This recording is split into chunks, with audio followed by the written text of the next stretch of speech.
Hey everybody, I wanted to take some time in this video to explain what significant figures are, how they're different from exact numbers, and what exactly goes into a significant figure and determining the numbers of significant figures.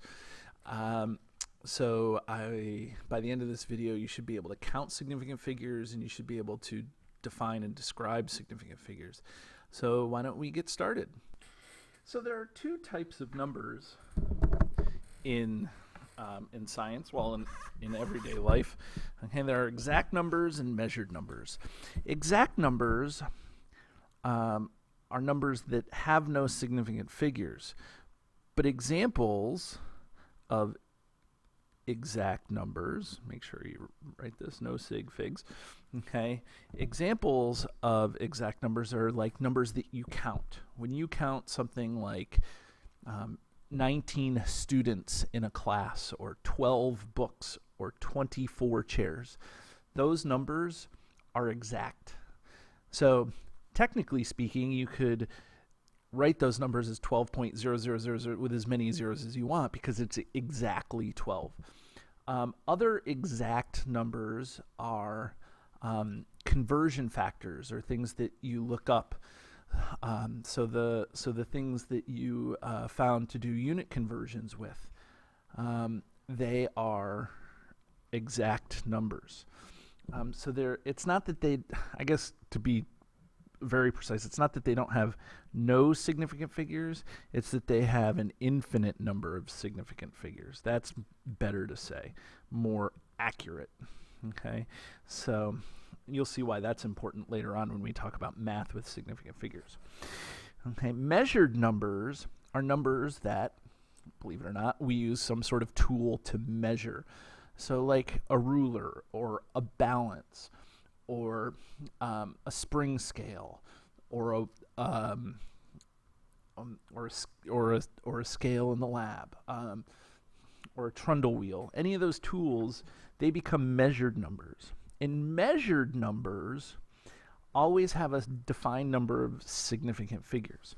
So let's say I go to the lab and I measure something, and I measure the width of the table. And the width of the table works out to be 1.23 meters. Okay, my number should always have a unit. Okay, well, I measured all three of those digits. So that's a measured number. I took a meter stick, and the meter stick that I bought at a yard sale. Thought I'd throw that joke in there. So I take a meter stick and I measure, and I got 1.23 meters. Okay, but what we can say is these first two numbers that we measured, these are what we call certain digits, or figures. Digits. Okay, and this last one, the last digit in any measured number is always going to be the uncertain, or sometimes we call that the estimated number. So anytime that we have a measured number, we're always going to estimate the last place. Okay, and that's usually a pretty good idea about whether you can tell if it's an exact number or a measured number. Okay, if you're not really estimating the last digit, it's probably an exact number. Okay, if you are estimating the last digit, if you're measuring something, okay, even if it's digital, if you have a digital balance like we do in the chemistry labs, okay, the technology, the equipment, the electronics actually estimate the last place, so it's not as good as you may think. Okay, so now that we know about measured numbers, let's talk about a significant figure. So a significant figure is any non-zero or zero that was measured. Okay, measured digits.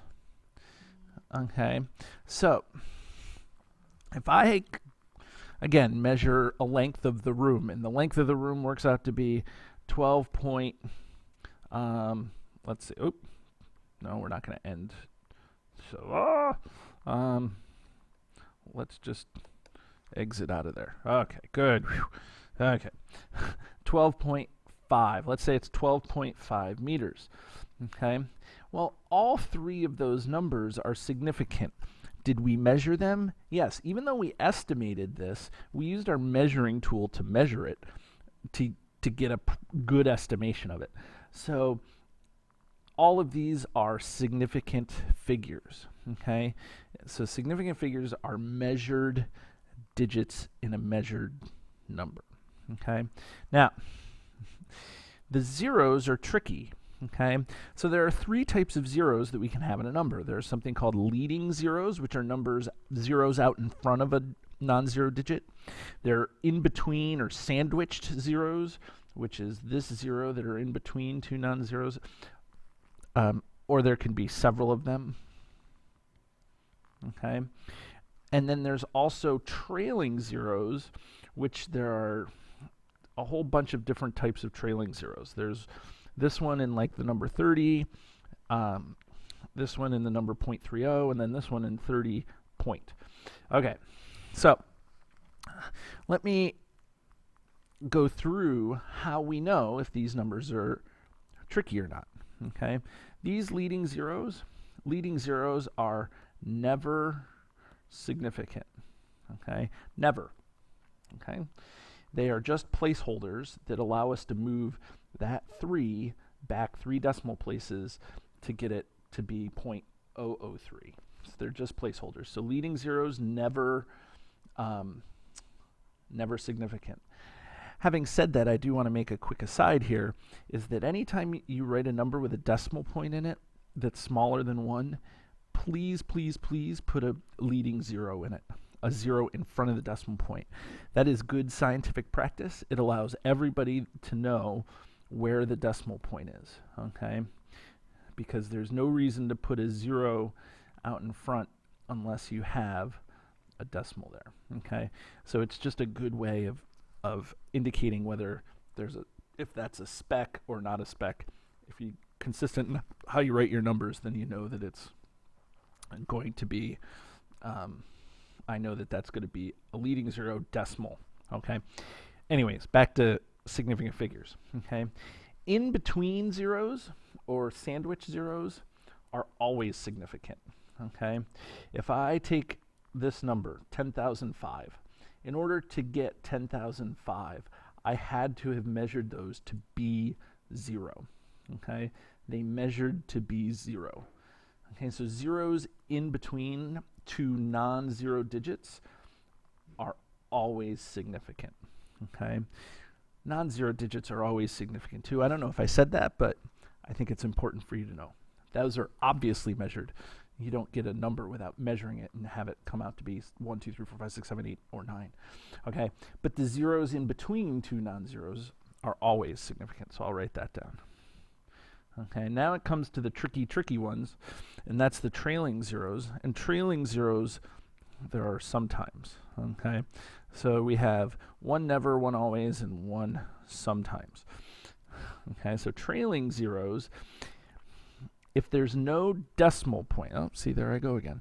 If there's no decimal point, like in this number here, trailing zeros are not significant. Okay, so this has 1 sig fig in it. Okay, now if there is a decimal point, no matter where the decimal point is, okay, that trailing zero becomes significant. So this has 2 significant figures. The 3 is significant and that 0 is significant. So this is a yes. Okay, and it doesn't matter where the decimal is. That's 2 sig figs. Okay, so I am hoping that you understand that if you're going to write the number 30 and you measured it to be 30, well, how do we represent that number? Well, 2 significant figures. If we write it like this, there's only going to be 1. Well, what you have to do, and it looks a little strange, is you have to write 30 with just a decimal point, because that has two significant figures. If you do 30.0, that has 3, and you never measured that place. So it gets kind of interesting. So last but not least, I want to do the relationship between scientific notation and sig figs. If you have a very large or a very small number, measured values become way easier to write. So if you have this number 32 million, that is a huge number.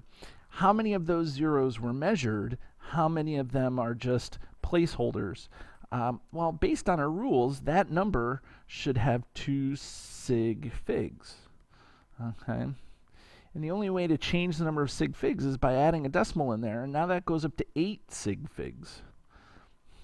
So there can be some ambiguity in these values, or in the numbers of sig figs. Okay. So, significant figures. Sig figs equals sig figs. Significant figures. So, what if we measured to this 0 and those are not significant? Well, there's no way to write this number in standard notation to do that. This is where scientific notation comes in. We know that that is 3.2 times 10 to the 9. Okay? But how many of those zeros did we measure? We measured 2 of them. So now we're representing a number having the correct number of sig figs in scientific notation. This number, okay, what if we have a 0 here, and this becomes a little less ambiguous, but we have 3 sig figs, okay? Just to hammer home the point for significant figures, we can write that number as 3.4, and then it's times 10 to the negative 4, but how many of those zeros are significant? Just 1. So every number that we wrote is significant in scientific notation. We don't have to worry about leading zeros being significant. Up here we didn't have to worry about that sort of stuff. So significant figures are important when we measure numbers, and then later on you'll see a video about how we use significant figures in calculations. So hope this worked out well for you. Have a great day.